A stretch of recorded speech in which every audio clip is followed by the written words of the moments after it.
La capital del país, llena de saberes y presencia afrodescendiente, protagoniza el capítulo número 14 de este viaje por la memoria para construir el Museo Afro de Colombia. Las comunidades afrodescendientes que han llegado o han estado aquí desde siempre han resistido al racismo de múltiples maneras. Con distintas expresiones han vestido de diversidad la cotidianidad capitalina y luchan cada día porque sus saberes y contribuciones no sean ignoradas, así como su presencia y existencia en la ciudad. El arte, la juntanza, la educación, los saberes ancestrales y el ritmo del cimarronaje se hacen presentes y nos muestran cómo se resiste también en la vida urbana. Ya sabes, sus protagonistas te contarán la historia.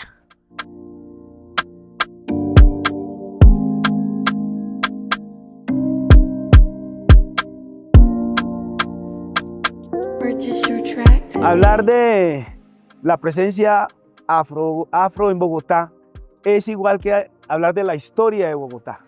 La presencia de la población negra afrodescendiente en la ciudad está ligada a la misma dinámica de conformación de la ciudad, desde el mismo periodo prehispánico, incluso según indicaciones del antropólogo Manuel Zapata Olivella, aquí en el altiplano cundiboyacense existían grupos indígenas de raza negroide y posterior a la llegada del colonizador europeo, junto con Jiménez de Quesada, Hernán Pérez de Quesada, llegaron muchos acompañantes afrodescendientes que estaban radicados incluso ya por mucho tiempo en España y que si bien no llegaron directamente del continente africano, su procedencia original era de allá. Y aquí estuvieron, aquí llegaron. Hay muchos personajes de los cuales pues poco se ha contado, pero implica un ejercicio fuerte de remoción histórica porque la historia que nos han contado ha estado condicionada. El proceso de negación comienza precisamente cuando uno se encuentra en los libros, en la construcción de esos relatos históricos, se aparta a la población negra afrodescendiente.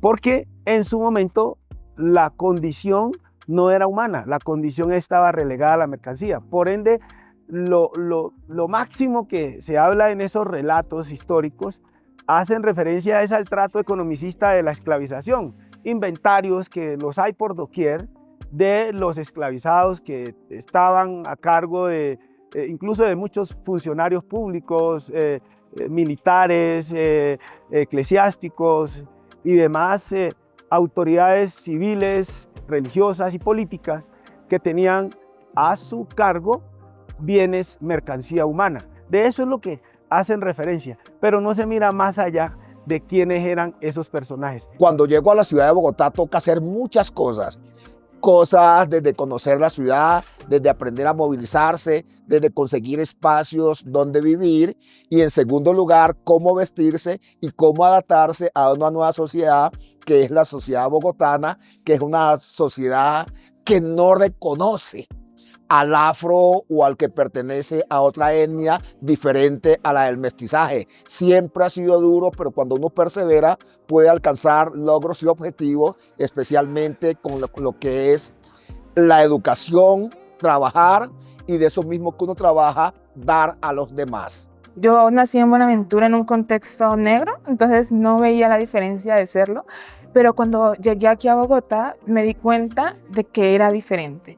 Entonces esas diferencias me hicieron sentir que tenía que estudiar más, que tenía que arreglarme más, que no podía dar papaya.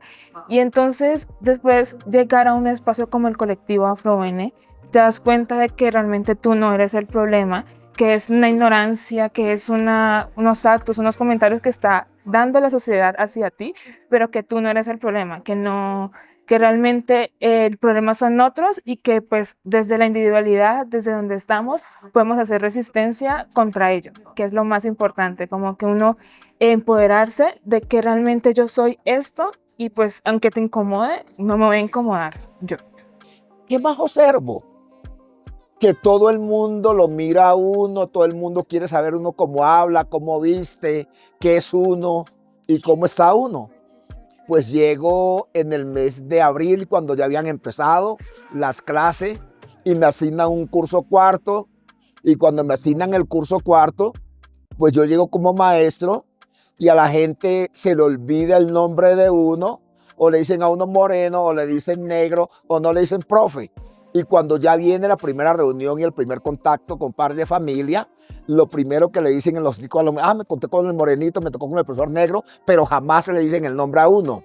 Entonces uno, a partir de eso, y cuando uno mira que en la época en que llego se hacían los cupos, se daban los cupos por asignación del mismo director o del mismo rector del colegio, yo miraba que la fila la hacían muchos familiares negros y había muy pocas oportunidades.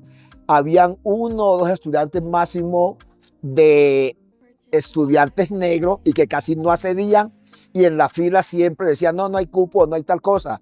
Pero en la medida que empiezo a conocer cuál es la población que estaba acá en Ciudad Bolívar, me doy cuenta que son familiares y son personas que han sido sacados de su territorio por el conflicto armado que vive Colombia, o que vienen en busca de unas nuevas condiciones de vida. No son personas que tienen un nivel académico ya formado, sino que son personas que vienen a trabajar en casas de familia, o son víctimas del conflicto armado, o que vienen a trabajar en restaurantes. En esa medida nos damos cuenta que el tipo de estudiante que llega al colegio son estudiantes que tienen una deficiencia académica y se les va a dificultar competir o estar en igual de condiciones que los otros estudiantes que son citadinos y que viven con su familia, mientras que a uno le toca llegar a tocar puertas, a pedir que le arrienden o que le dejen trabajar. Entonces, bajo esas condiciones, ya uno va a estar mirando en mente qué es lo que tiene que hacer y cómo va a ayudar a esos estudiantes.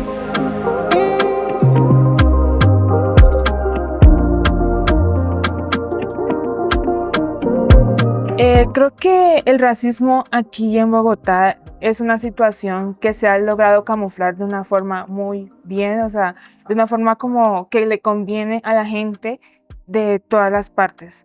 Entonces, te hacen pensar a un punto de que tú eres el problema, de que tú eres el delicado y que realmente no deberías tomarte las cosas personales. Yo siento que a diferencia de otros sitios donde todo es muy explícito, eso permite pues que la gente sea mucho más obvia a la hora de resistir a ello. Pero pues acá es como, son comentarios que te hacen sentir incómodo, son acciones que hacen sentir incómodo y que realmente empiezan a calar y se empiezan a acumular en la gente. Entonces es una situación que no solo se ve en Bogotá, se ve en la universidad y pues se ve en otras partes de Colombia. El tema del racismo, pues para nosotros es un tema que día a día impacta a nuestra sociedad y aparte de eso a nuestros artistas, porque sabemos muy bien que Bogotá hace parte de esas ciudades racistas que aún siguen existiendo en Colombia y que seguimos disimulando el racismo, ocultándolo en otras formas. Por lo mismo, dentro del sector cultural nos vemos afectados muchas veces en la cuantía, en términos de las becas, los convocatorias y demás, porque cuando vas a ver todos los estímulos que hay en términos de cultura, pues efectivamente ves que un porcentaje muy bajo, ¿sí?, es para las comunidades negras afrocolombianas, y pues efectivamente Bogotá hace parte de esas ciudades que tiene un gran flujo de artistas negros afrocolombianos raizales palenqueros, ¿sí?, hablando de localidades inmensas y localidades que tienen un gran flujo de estos artistas negros afrocolombianos, tanto en términos de la danza afrourbana, que es el hip en este momento, en términos de la danza de origen africano y las danzas tradicionales como el del Pacífico colombiano, Pacífico Sur y Norte, y también de la costa Caribe. La verdad, mire, yo amo a Bogotá. Y lo digo así, soy nacida en Cali, soy del suroccidente, de mi descendencia nariñense, tumaqueña. Yo amo a Bogotá y quiero demasiado la localidad de Bosa, porque aquí reconstruí mi vida como lideresa y como mujer, como ciudadana. Pero hay veces esos derechos no son tan satisfechos, a pesar que Bogotá es una ciudad que, si bien es cierto, es capitalista y requiere de mucha plata para uno vivir aquí, porque aquí todo es muy caro, aquí nada le regalan a uno. Es una ciudad que le falta realmente vincular a la gente a sus programas y proyectos.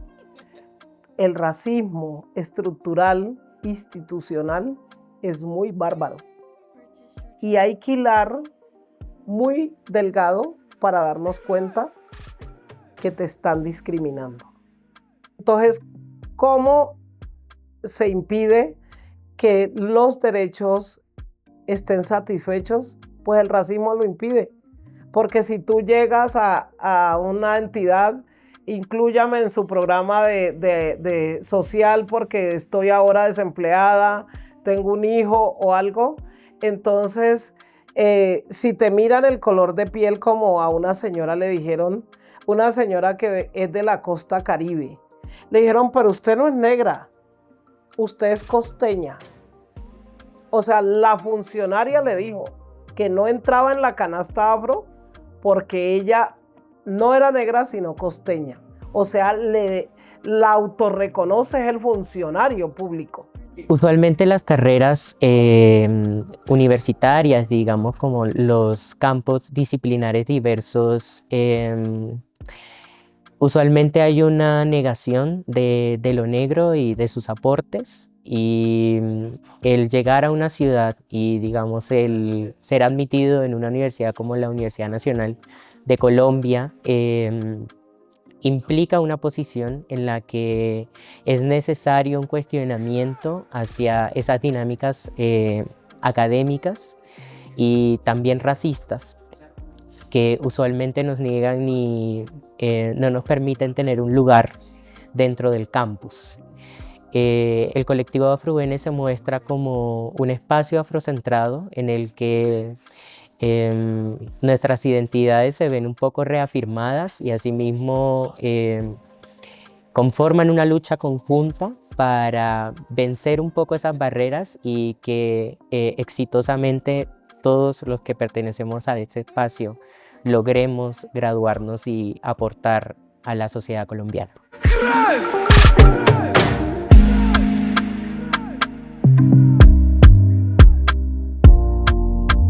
Bueno, nuestro trabajo impacta en las personas afrodescendientes en diferentes niveles. Uno de ellos es que abre la oportunidad de pensar que nosotros los afrodescendientes no estamos solo para relegarnos a ciertos oficios, como lo quisieron hacer ver dentro de la historia, oficios que le tocó hacer a nuestras madres, tías, como empleadas domésticas, algunos de nuestros tíos actualmente como trabajadores en construcción, sino que nos permite pensar y darnos cuenta de que podemos acceder a otros lugares, por ejemplo la educación superior, que nos permite formarnos en otros campos, con la posibilidad de obtener ingresos que cambien y movilicen un poquito socialmente nuestras vidas, porque pues nosotros los que hemos vivido en hogares donde se vivía con el salario mínimo o menos, sabemos pues las limitaciones digamos diarias que se viven, ¿no? Es un sobrevivir cada día. Entonces eso es una de las primeras cosas. Otra de las cosas que permiten estos procesos es que los jóvenes que comienzan a ser parte de estas universidades, pero además se forman, ¿no? Porque es muy importante tener presente que acceder a la universidad es importante, pero genera mayor transformación cuando yo accedo a la universidad y la universidad tiene un contenido académico y curricular que me permite a mí pensarme como afrodescendiente, pero pues nosotros tenemos limitaciones con las universidades colombianas que pues no han cumplido el reglamento en su totalidad de la ley 70, que el decreto 1122 establece que se debe trabajar los estudios afrocolombianos en las universidades, pero eso no está dándose, es muy mínimo, y a veces es con una cátedra. Entonces este proceso que genera Compilesa, donde podemos reflexionar y formarnos como afrodescendientes, nos permite tener una mirada más amplia de quién soy yo. Si he vivido situaciones de racismo, darme cuenta de que soy valioso o valiosa, pero además darme cuenta que lo que yo estoy aprendiendo debo replicarlo, porque eso es supremamente importante, porque es chévere uno saber muchas cosas, volverse súper intelectual, pero eso no va a ser transformador si no llego con este conocimiento a la comunidad. Bueno, es muy importante para la lucha antirracista el Centro de Documentación Negra. Uno, bueno, porque Arcabuco, de una u otra forma, también para que lo sepamos, era, si se quiere, la primera línea que tenían los palenques siempre, ¿no? Donde había una línea de defensa del territorio. Entonces nosotros concebimos el centro de documentación como un espacio de defensa, pero también de organización, en donde podemos generar diferentes, si se quiere, apuestas antirracistas, pero también que dialogan con las otras opresiones que se encuentran dentro de la sociedad, y asimismo podemos ahondar en la búsqueda de soluciones, en la búsqueda del reconocimiento del otro, en la búsqueda de también encontrar una redistribución dentro del conocimiento en este caso, y también en la generación de otros espacios, bien sea en este, que es el centro de documentación en su sede, digamos, lo principal, pero también pensarnos en cómo el centro de documentación puede ser un territorio también mental, y si se quiere un palenque mental también. Entonces apoya a la lucha antirracista, también impulsando a que las personas tengan una participación activa dentro del Estado y dentro de las acciones comunitarias en las cuales nos encontramos a diario. Quilombo, la palabra quilombo con K de kilo es una palabra de un espacio de resistencia. Hoy en día muchos dicen, no, yo escribo mi quilombo con Q. Resulta de que con Q los argentinos, que son tan racistas, en su mayoría, no voy a echar a todos, pero sí en su mayoría, ellos, quilombo es un problema, es una pelea, es una cosa fea.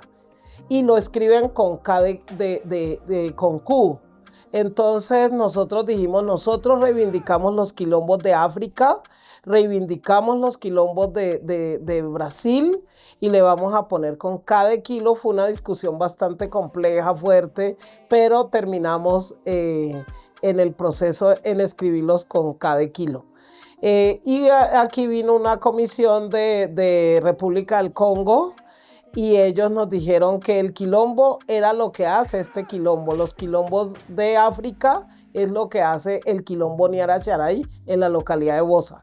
¿El quilombo qué es? El quilombo no solo es atención con medicina propia.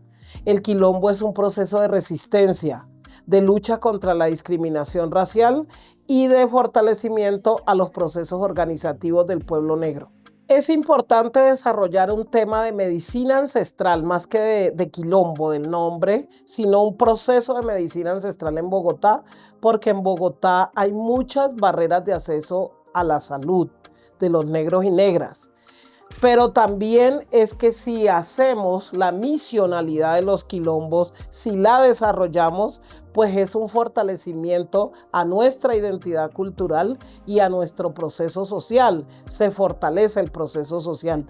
Por eso Bosa es fuerte en el proceso social afro, porque nosotros nos hemos venido fortaleciendo de todas las maneras y tenemos diferencias entre todos, pero respetamos esas diferencias y avanzamos a transformar y a construir juntos para esta diversidad étnica y diversidad dentro del mismo pueblo negro, porque cada uno de nosotros, dependiendo su región, dependiendo de la orilla que venimos, somos diferentes en nuestro hacer y en nuestro pensar y en todo el proceso. El trabajo que realizo con la comunidad es enseñar, recuperar, yo no diría enseñar, sino recuperar y compartir todos estos saberes ancestrales que traemos de los territorios, y acá en Bogotá se están perdiendo. Entonces nosotros en nuestra fundación enseñamos el tema de la música, los cantos, todo el tema de los instrumentos, hacemos compartir de saberes de ollas comunitarias, y también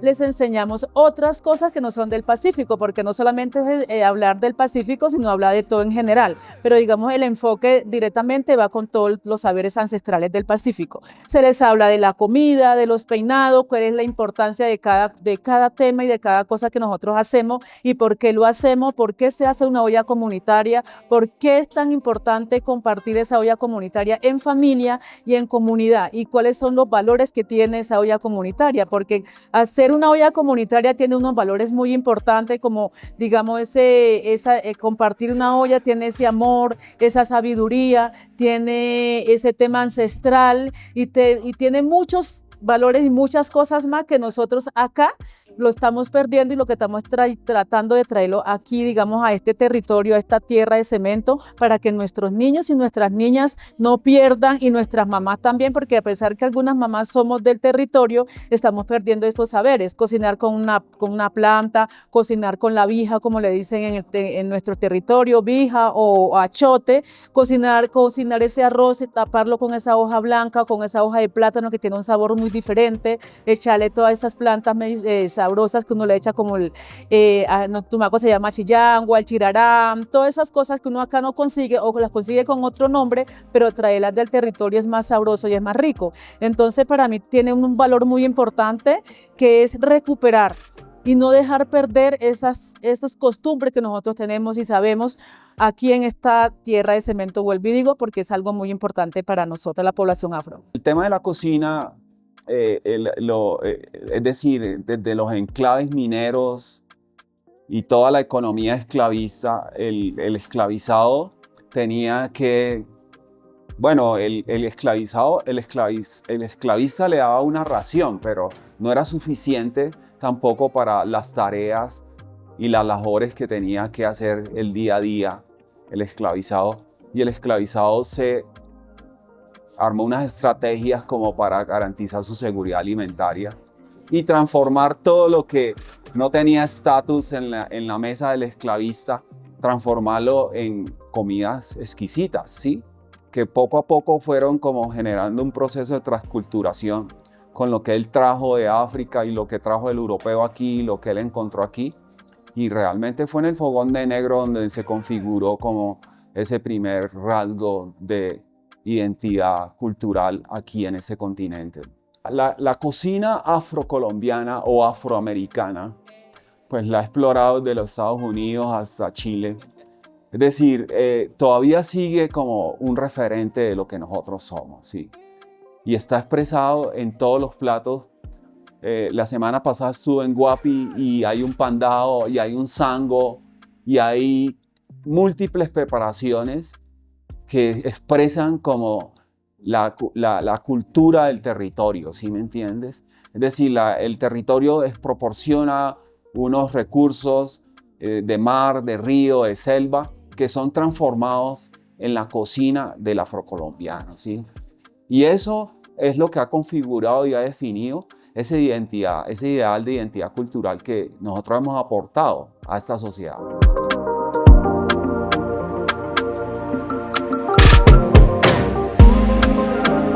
Considero que el Museo Afro debe relacionarse con los territorios, principalmente en los territorios ancestrales, con los consejos comunitarios.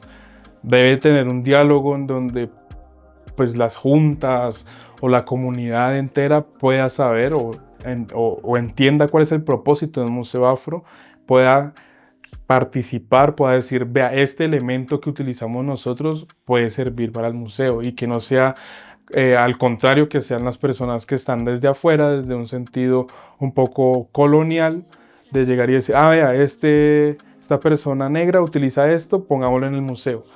Pero los contextos, las formas, digamos lo que eso es lo que necesitamos cuando hablamos del diálogo con la comunidad, y también los ejercicios pedagógicos que podemos generar desde allí, que las demás personas sean las que se apropien del museo, que sean quienes después, quien quita, pues saliéndonos un poco también de esas estructuras de la tecnificación completa, sino personas de la comunidad hablando y narrando cada uno de los objetos que hay allí, bien sean desde audios, bien sean las mismas personas con su cuerpo presencial. Eso es muy importante, y yo creo que humanizar los museos es lo más importante que debe tener un museo afro, porque somos un proyecto político diferente y siempre nos enmarcamos desde otras formas y visiones del mundo. ¿Cómo me imagino el Museo Afro? Yo me imagino que es un sitio en el cual todas las personas puedan aportar. Yo creo que sin diferencia de edades, tanto niños, jóvenes, mayores, tienen mucho conocimiento, muchos testimonios que darle y que fortalecer a este museo. Y pues yo creo que no solo como quedarse en lo que pasó en el pasado, sino que en lo actual, cómo la gente se está llenando de lo que es ser afro, de lo que es su identidad, y desde todas las carreras, desde todas las formas de expresarse, desde el teatro o otras profesiones, yo creo que tienen mucho que aportarle y para que ellos puedan identificarse y darle el aval positivo que seguramente los tendrá a este museo. También que tengamos la posibilidad de no quedar con la idea de museo muerto, donde solo llegamos a ver cosas, sino también escuchar personas. Un museo es de la historia de la humanidad, entonces tiene que llegar gente con la que podamos conversar, hablar, mayores, niños, de los territorios, que siempre como que tengamos actividades que nos permita conversar con la gente, que como que uno diga, wow, esto es parte del conocimiento, porque es un intercambio de saberes, ¿no? De historia, de humanidad. ¿Por qué se hace necesario presentar ese museo? Para conocer quiénes somos, qué hemos hecho por el país y cómo hemos ayudado a crecer este país. Y desde ese mismo aporte, con nuestra sangre, con nuestro saber, contar la historia y que no sea escrita por aquellos que hacen la historia únicamente desde su punto de vista. Es necesario que nosotros que estamos en el territorio podamos contar de dónde venimos, qué hacemos, cómo lo hacemos, cómo cocinamos, cómo jugamos y que contemos nosotros mismos qué es lo que queremos y cómo nos podemos insertar en esta Colombia incluyente, en esta Colombia mestiza y cómo podemos crecer para mostrar de verdad qué es lo que somos y qué significa ser negro empoderado dentro de una ciudad que integre a todo lo que es Colombia de verdad. Me imagino el Museo Afro como un museo vivo, muy disruptivo, al estilo del museo, la presentación que hizo el mismo museo, el Museo Afro, con la traída del Museo Gastronómico del Chocó. Necesitamos ser disruptivo en la implementación de los museos. No es esos museos ahí quietos, no, necesitamos museos vivos que recreen de manera creativa la historia, el pasado, las huellas, que nos la trasladen al presente, pero con ejercicios vivenciales a través del teatro, a través de la música, de la danza. Yo pienso que un museo afro debe de tener un espacio amplio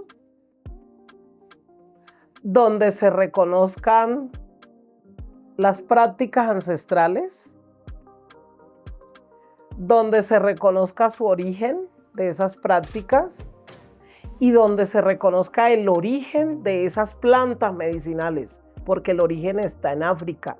La ruda viene de África y es mirar cómo llegó acá, lo trajeron las esclavas negras.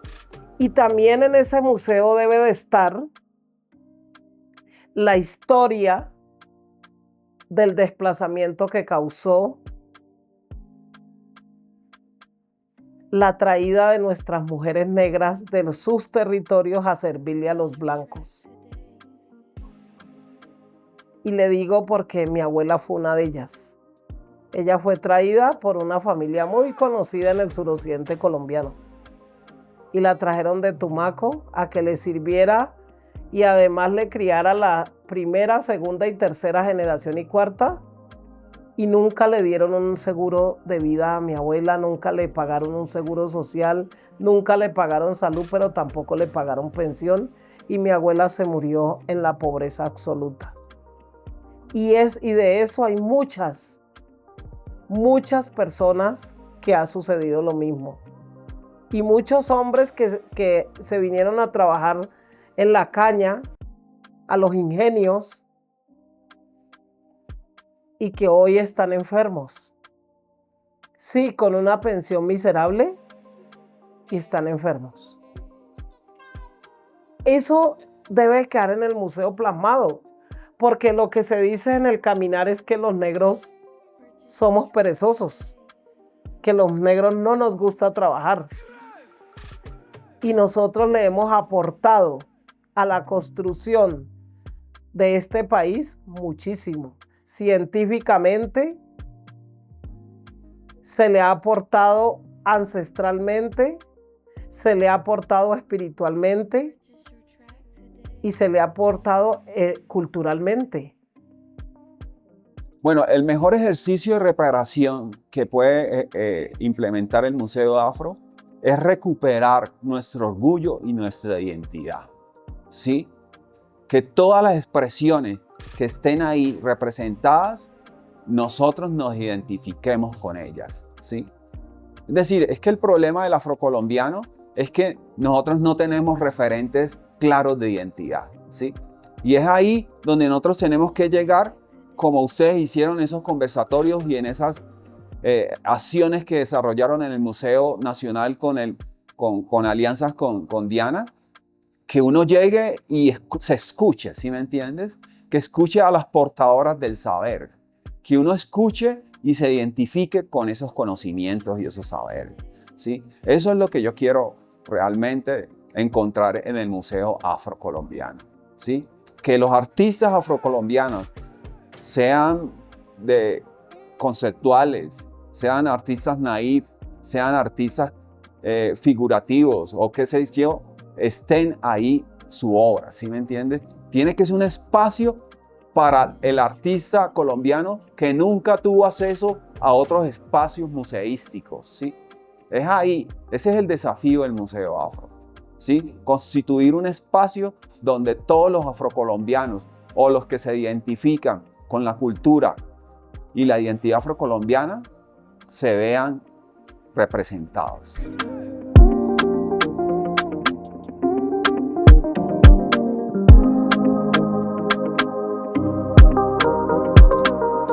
Esperamos que hayas disfrutado este recorrido por los saberes, resistencias y legado de las comunidades negras en la ciudad de Bogotá para seguir construyendo el Museo Afro de Colombia. Ya casi terminamos este viaje por la memoria. No te pierdas el siguiente y último capítulo.